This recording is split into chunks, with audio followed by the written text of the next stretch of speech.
ನಮಸ್ಕಾರ ಸ್ನೇಹಿತರೆ, ಎಲ್ಲರೂ ಹೇಗಿದ್ದೀರಿ? ಐ ಹೋಪ್ ಎಲ್ಲರೂ ಚಲೋ ಇದ್ದೀರಿ ಅಂತ ಅನ್ಕೋತೀನಿ. ನಾನು ಕೂಡ ಚಲೋ ಇದ್ದೀನಿ. ಇವತ್ತಿನ ಈ ವಿಡಿಯೋದೊಳಗೆ ನಾನು ನಿಮಗೆ ಮೆಂತೆ ಪರೋಟ ಹೇಗೆ ಮಾಡೋದು ಅಂತ ತೋರಿಸ್ಲಿಕ್ಕತ್ತೀನಿ. ತುಂಬ ಈಸಿ ಅದ. ನಾನಿವಾಗ ಮಾಡುವಂಥ ಈ ಒಂದು ರೆಸಿಪಿನ ನಾರ್ತ್ ಇಂಡಿಯಾದಲ್ಲಿ ಮಾಡ್ತಾರೆ. ಸೊ ಇದೇ ರೆಸಿಪಿನೇ ನಾನು ನಿಮ್ಮ ಜೊತೆ ಶೇರ್ ಮಾಡ್ಕೊತಾ ಇದ್ದೀನಿ. ಮೆಂತೆ ಪರೋಟನ ಬೇರೆ ಬೇರೆ ನಾನಾ ವಿಧದ ರೀತಿಯಲ್ಲಿ ಕೂಡ ತಯಾರು ಮಾಡ್ತಾರೆ.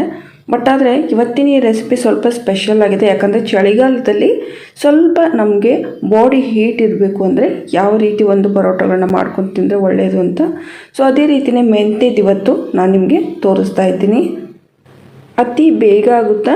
ಅದ್ರ ಜೊತೆಗೆ ಮಾರ್ನಿಂಗ್ ಟೈಮ್ ನಿಮ್ಮ ಹತ್ರ ಜಾಸ್ತಿ ಟೈಮ್ ಇಲ್ಲ ಅಂತಂದಾಗ ಈ ರೀತಿ ನೀವು ಪರೋಟಗಳನ್ನ ಮಾಡಿ ನೀವು ಉಪ್ಪಿನಕಾಯಿ ಅಥವಾ ಸಾಸ್ ಜೊತೆಗೆ ತಿನ್ನೋದಕ್ಕೆ ಕೊಡ್ಬೋದು. ಮೆಂತ್ಯ ಪರೋಟ ಮಾಡೋದಕ್ಕೆ ನಾನಿಲ್ಲಿ 3 ಶೀಟ್ ತೊಗೊಂಡಿನಿ ಮೆಂತ್ಯದ್ದು. ಅದನ್ನು ಫಸ್ಟಿಗೆ ಚೆನ್ನಾಗಿ ಸೋಸ್ಕೊಂಡು ಅದನ್ನು 2-3 ಬಾರಿ ಚೆನ್ನಾಗಿ ವಾಶ್ ಮಾಡೀನಿ.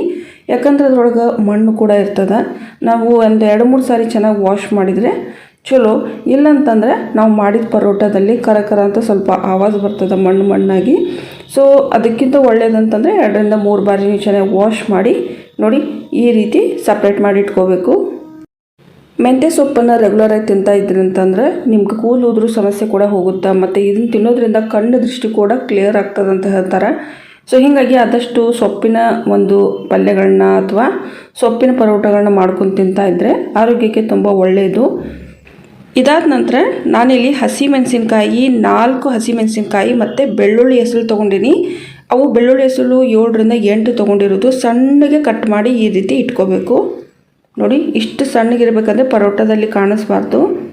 ಇನ್ನು ಇದ್ರ ಜೊತೆಗೆ ನಾವು ಚೆನ್ನಾಗಿ ವಾಶ್ ಮಾಡಿ ಇಟ್ಕೊಂಡಿರುವಂಥ ಮೆಂತ್ಯ ಸೊಪ್ಪನ್ನು ಸಣ್ಣಗೆ ಈ ರೀತಿ ಕಟ್ ಮಾಡಿ ಇಟ್ಕೋಬೇಕು. ಎಷ್ಟು ಸಣ್ಣಗಾಗುತ್ತೋ ಅಷ್ಟು ಸಣ್ಣಗೆ ಕಟ್ ಮಾಡಿ ಇಟ್ಕೋಬೇಕು. ಯಾಕಂದರೆ ನಾವು ಹಿಟ್ಟೊಳಗೆ ಹಾಕಿದಾಗ ಇದು ಚೆನ್ನಾಗಿ ಮಿಕ್ಸ್ ಆಗಬೇಕು. ಅದಕ್ಕೋಸ್ಕರ ಅದಾದ ನಂತರ 4 ಕಪ್ಪು ಹಿಟ್ಟನ್ನು ಸಾಣಿಗೆ ಹಾಕ್ಕೊಂಡು ನಾನಿಲ್ಲಿ ಇಟ್ಕೊಂಡಿದ್ದೀನಿ.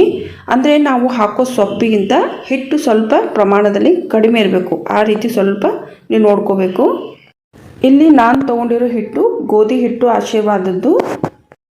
ಇವಾಗ ಹಿಟ್ಟನ್ನು ನಾವು ಚೆನ್ನಾಗಿ ಕಲಿಸ್ಕೊಂಬಿಡೋಣ. ಕಲಿಸ್ಕೋಕ್ಕಿಂತ ಮುಂಚೆ ನಾವು ಚೆನ್ನಾಗಿ ಕಟ್ ಮಾಡಿ ಇಟ್ಕೊಂಡಿರುವಂತಹ ಮೆಂತ್ಯ ಸೊಪ್ಪಿನ ಈ ರೀತಿ ತುಂಡುಗಳನ್ನ ಇದರಲ್ಲಿ ಮಿಕ್ಸ್ ಮಾಡಬೇಕು. ನೋಡಿ ಈ ರೀತಿ ತುಂಬ ಚಿಕ್ಕದಾಗಿ ನಾವು ಕಟ್ ಮಾಡಿ ಇಟ್ಕೊಂಡು ನೋಡಿರ್ತೀರಿ.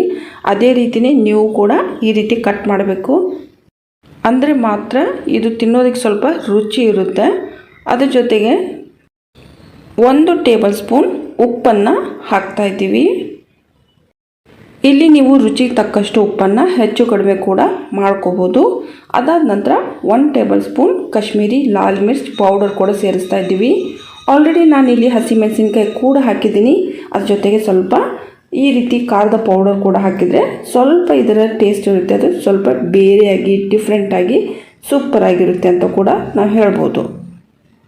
ಇದಾದ ನಂತರ 2 ಚಿಟಿಕೆ ಹಿಂಗನ್ನು ನೀರಲ್ಲಿ ಹಾಕಿ, ಅಂದರೆ 2-3 ಟೇಬಲ್ ಸ್ಪೂನ್ ನಾನು ನೀರನ್ನು ತೊಗೊಂಡು ಅದರಲ್ಲಿ ಮಿಕ್ಸ್ ಮಾಡಿ ಈ ರೀತಿ ನೀರನ್ನು ಮಾಡಿಟ್ಕೊಂಡಿದ್ದೀನಿ. ಇದನ್ನು ನಾವು ಹಿಂಗಿನ ನೀರು ಅಂತ ಕೂಡ ಹೇಳ್ಬೋದು. ಸೊ ಇದನ್ನು ಇದಕ್ಕೆ ಸೇರಿಸ್ತಾ ಇದ್ದೀನಿ. ನೋಡಿ ಈ ರೀತಿ ಇರಬೇಕು. ಎಲ್ಲ ಕಡೆ ಈ ರೀತಿ ಸ್ಪ್ರೆಡ್ ಆಗೋ ಥರ ಅದನ್ನು ಹಾಕಬೇಕು. ಇದಾದ ನಂತರ ಸ್ವಲ್ಪ ಗರಂ ಮಸಾಲೆ ಪೌಡರ್ನ ಕೂಡ ನಾನಿಲ್ಲಿ ಸೇರಿಸ್ತಾ ಇದ್ದೀನಿ. 1 ಟೇಬಲ್ ಸ್ಪೂನ್ ಮಾತ್ರ, ಜಾಸ್ತಿ ಹಾಕಕ್ಕೆ ಹೋಗಬೇಡಿ. ಇದ್ರ ಜೊತೆಗೆ ನಾನು ಹಸಿಮೆಣಸಿನ್ಕಾಯಿ ಮತ್ತು ಬೆಳ್ಳುಳ್ಳಿನ ಕಟ್ ಮಾಡಿ ಇಟ್ಕೊಂಡಿದ್ದೆ. ಸೊ ಅದನ್ನು ಇದಕ್ಕೆ ಸೇರಿಸಬೇಕು. ಇಲ್ಲಿ ನೆನ್ಪಿಟ್ಕೊಳ್ಳಿ, ಹಸಿಮೆಣಸಿನ್ಕಾಯಿ ಮತ್ತು ಬೆಳ್ಳುಳ್ಳಿನ ತುಂಬ ಚಿಕ್ಕದಾಗಿ ಕಟ್ ಮಾಡಬೇಕು. ಯಾಕಂದರೆ ಕೆಲವೊಂದು ಟೈಮು ಮಕ್ಕಳಿಗೆ ಇಷ್ಟ ಆಗೋದಿಲ್ಲ. ಸೊ ಅದಕ್ಕೋಸ್ಕರ ಅದಕ್ಕೆ ಗೊತ್ತೂ ಆಗಬಾರ್ದು ಮತ್ತು ಹಾಕಿರಬೇಕು ಕೂಡ. ಸೊ ಹೀಗಾಗಿ ತುಂಬ ಚಿಕ್ಕದಾಗಿ ಕಟ್ ಮಾಡಿ ಇಟ್ಕೊಂಡು ನಂತರ ಇದಕ್ಕೆ ಸೇರಿಸಿದರೆ ಉತ್ತಮ. ಇವಾಗ ಇದನ್ನು ಚೆನ್ನಾಗಿ ನಾವು ಗಟ್ಟಿಯಾಗಿ ಒಂದು ಪರೋಟ ಅಂದರೆ ಒಂದು ಹಿಟ್ಟಿನ ಹದಕ್ಕೆ, ಯಾವ ರೀತಿ ನಾವು ಚಪಾತಿನ ಮನೇಲಿ ಮಾಡ್ತೀವಿ ನೋಡಿ ಅದೇ ಒಂದು ಹಿಟ್ಟಿನ ಹದಕ್ಕೆ ಇದನ್ನು ಈ ರೀತಿ ನಾದ್ಕೋಬೇಕು. ಸ್ಟಾರ್ಟಿಂಗ್ನಾಗ ನೀವು ನೀರನ್ನು ಹಾಕಕ್ಕೆ ಹೋಗಬೇಡ್ರಿ. ಫಸ್ಟಿಗೆ ನೀವು ಈ ರೀತಿ ಮಿಕ್ಸ್ ಮಾಡಬೇಕು, ಈ ರೀತಿ ಮೆಂತ್ಯ ಸೊಪ್ಪು ಮತ್ತು ಹಿಟ್ಟನ್ನು. ಯಾಕಂದರೆ ನಾವು ಹಾಕಿರುವಂತಹ ಈ ಒಂದು ಸೊಪ್ಪಿನೊಳಗೆ ನೀರಿನ ಅಂಶ ಕೂಡ ಇರ್ತದೆ. ಹೀಗಾಗಿ ನೀವು ಫಸ್ಟಿಗೆ ನೀರನ್ನು ಹಾಕಕ್ಕೆ ಹೋಗಬೇಡ್ರಿ. ಫಸ್ಟಿಗೆ ನೀವು ಈ ರೀತಿ ಸ್ವಲ್ಪ ಮೊದಲು ಮಿಕ್ಸ್ ಮಾಡ್ಕೊಂಡಾದಮೇಲೆ ನಿಮಗೆ ಗೊತ್ತಾಗುತ್ತೆ ಎಷ್ಟು ನೀರು ಹಾಕಬೇಕು ಅಂತ ಹೇಳಿ. ಆ ರೀತಿ ನೀವು ನಂತರ ಮಿಕ್ಸ್ ಮಾಡ್ತಾ ಹೋದರೆ ಆಯಿತು. ನೋಡಿರಿ ಈ ರೀತಿ ಹಿಟ್ಟು ಒಂದು ಹದಕ್ಕೆ ಬರಬೇಕು. ಹಿಟ್ಟು ತುಂಬ ತಿಳಿಯಾಗಿರಬಾರ್ದು, ತುಂಬ ಗಟ್ಟಿ ಕೂಡ ಆಗಿರಬಾರ್ದು. ಒಂದು ಮೀಡಿಯಮ್ ಸೈಜಲ್ಲಿ ನೀವು ಈ ರೀತಿ ಮಾಡಿಟ್ಕೊಂಡ್ರೆ ಆಯಿತು. ಅಂದರೆ ಎಷ್ಟು ಹಿಟ್ಟು ಚೆನ್ನಾಗಿ ನೀವು ಸ್ಮೂತಾಗಿ ನಾದ್ಕೋತೀರಿ ಅಷ್ಟೇ ನೀವು ಮಾಡುವಂಥ ಪರೋಟ ಕೂಡ ತುಂಬ ಸ್ಮೂತಾಗಿ ಬರ್ತದೆ. ನಂತರ ಈ ಹಿಟ್ಟನ್ನು ನಾವು ಒಂದು 5ರಿಂದ 10 ನಿಮಿಷ ಹಾಗೇ ಇಡೋಣ. ಸೊ ನಂತರ ನಾವು ಪರೋಟನ ಮಾಡೋಣ. 5ರಿಂದ 10 ನಿಮಿಷ ಆಗಿದೆ. ಸೊ ಹಿಟ್ಟು ಇವಾಗ ಚೆನ್ನಾಗಿ ನೆಂದಿದೆ. ಸೊ ಇವಾಗ ನಾವು ಪರೋಟ ಮಾಡೋಕೆ ಸ್ಟಾರ್ಟ್ ಮಾಡೋಣ.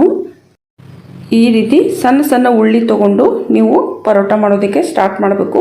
ಯಾವ ರೀತಿ ನೀವು ಮನ್ಯಾಗ ಚಪಾತಿ ಎಲ್ಲ ಲಟ್ಟಿಸ್ತೀರಿ ಅದೇ ರೀತಿಯೇ ಲಟ್ಟಿಸ್ಬೇಕಿಲ್ಲಿ. ನೋಡಿ ಈ ರೀತಿ. ಬೇಕಂದರೆ ಸ್ವಲ್ಪ ಸ್ವಲ್ಪ ಹಿಟ್ಟು ಹಾಕಿದರೂ ಕೂಡ ಪರವಾಗಿಲ್ಲ. ಯಾಕಂದರೆ ನಾವಿಲ್ಲಿ ಇದರಲ್ಲಿ ಸೊಪ್ಪು ಹಾಕೀವಲ್ಲ, ಅಂದರೆ ಮೆಂತ್ಯ ಸೊಪ್ಪು ಹಾಕೀವಿ, ಅದು ನೀರು ಬಿಡ್ತಾ ಇರುತ್ತೆ. ಸೊ ಹೀಗಾಗಿ ಸ್ವಲ್ಪ ಬೇಗನೆ ಮಾಡಬೇಕು. ಈ ಹಿಟ್ಟನ್ನೇ ನೀವು ಜಾಸ್ತಿ ಹೊತ್ತು ಇಡೋ ಹಾಗಿಲ್ಲ. ಯಾಕಂದರೆ ಅದರಲ್ಲಿ ಏನು ನಾವು ಸೊಪ್ಪು ಹಾಕೀವಿ ಅದು ನೀರು ಬಿಡ್ತದೆ. ಸೊ ಅದಕ್ಕೋಸ್ಕರ ಯಾವಾಗ ನೀವು ಮಾಡ್ತಿರ್ತೀರಿ ಆವಾಗಲೇ ಇಮ್ಮಿಡಿಯೇಟಾಗಿ ಇದನ್ನು ರೆಡಿ ಮಾಡಿ ಆವಾಗಲೇ ನೀವು ಪರೋಟನ ಮಾಡ್ಕೊಂಬಿಡಬೇಕು. ಮತ್ತು ನಾನು ಹೇಳಿದ್ದೀನಿ ಒಂದು 10 ನಿಮಿಷ ಮಾತ್ರ ಹಿಟ್ಟನ್ನು ನೆನೆಯಕ್ಕೆ ಇಡಬೇಕು, ಭಾಳ ಇಡಕ್ಕೆ ಹೋಗಬಾರ್ದು. ನಂತರ ಮತ್ತೆ ಅದೇನಾಗುತ್ತೆ ಅಂದರೆ ಸ್ವಲ್ಪ ನೀರು ಬಿಡ್ತಾ ಇರುತ್ತೆ. ಹೀಗಾಗಿ ಮತ್ತೆ ನೀವು ಹಿಟ್ಟು ಕಲಿಸ್ಕೋಬೇಕಾಗುತ್ತೆ ಅದ್ರ ಜೊತೆಗೆ. ಸೊ ಅದಕ್ಕೋಸ್ಕರ ಒಂದು 10 ನಿಮಿಷ ಆದರೆ ಸಾಕು. ಈ ಒಂದು ಚಳಿಗಾಲದಲ್ಲಿ ಸುಮಾರು ನಿಮಗೆ ಸೊಪ್ಪಿನ ತರಕಾರಿ ಸಿಗುತ್ತೆ ಮಾರ್ಕೆಟ್ ಒಳಗೆ. ಸೊ ಸೀಸನ್ ಇದ್ದಾಗಲೇ ನೀವು ಈ ರೀತಿ ಬೇರೆ ರೆಸಿಪಿ ಮಾಡ್ಕೊಂಡು ತಿಂದ್ರಂದ್ರೆ ಭಾಳ ಒಳ್ಳೆಯದು. ಸ್ಪೆಷಲಿ ಚಿಕ್ಕ ಮಕ್ಕಳು ಮನ್ಯಾಗ ಒಟ್ಟು ಸೊಪ್ಪಿನ ತರಕಾರಿ ಅಥವಾ ಸೊಪ್ಪಿನ ಪಲ್ಯ ನೋಡಿದ್ರೆ ಒಳ್ಳೆ ಅಂತ ಹೇಳ್ತಾರೆ ತಿನ್ನೋದಕ್ಕೆ. ಬಟ್ ನಾವು ಹೆಂಗೋ ಮಾಡಿ ತಿನ್ನಿಸ್ಬೇಕು ಅಂತಿರ್ತೀವಿ. ಸೊ ಆ ಟೈಮಲ್ಲಿ ಈ ರೀತಿ ನೀವು ಡಿಫ್ರೆಂಟಾಗಿ ಪರೋಟಗಳನ್ನ ಮಾಡ್ಕೊಂಡು ಅವ್ರಿಗೆ ಕೊಟ್ಟರೆ ಅಂದರೆ ಅವ್ರಿಗೆ ಗೊತ್ತೂ ಆಗೋದಿಲ್ಲ ಮತ್ತು ಅವ್ರು ಇದನ್ನು ತಿಂತಾರೆ ಕೂಡ. ಈ ಮುಂಚೆ ಕೂಡ ನಾನೊಂದು ಪಾಲಕ್ ಪರೋಟ ರೆಸಿಪಿ ಕೂಡ ಶೇರ್ ಮಾಡ್ಕೊಂಡೀನಿ. ತುಂಬಾ ಜನ ಇದನ್ನು ಇಷ್ಟ ಕೂಡ ಪಟ್ಟಿದ್ದಾರೆ. ಸೊ ಅಕಸ್ಮಾತ್ ನೀವು ಕೂಡ ನೋಡಿಲ್ಲ ಅಂತಂದರೆ ನಾನು ಲಿಂಕನ್ನು ಐ ಬಟನಲ್ಲಿ ಕೊಟ್ಟಿರ್ತೀನಿ, ನೀವು ನೋಡ್ಬೋದು. ಇಲ್ಲ ಅಂತಂದರೆ ಡಿಸ್ಕ್ರಿಪ್ಷನಲ್ಲಿ ಕೂಡ ಕೊಟ್ಟಿರ್ತೀನಿ ಅದರ ಲಿಂಕನ್ನು, ನೀವು ಬೇಕು ಅಂದರೆ ಒಂದು ಸಾರಿ ನೋಡಿ.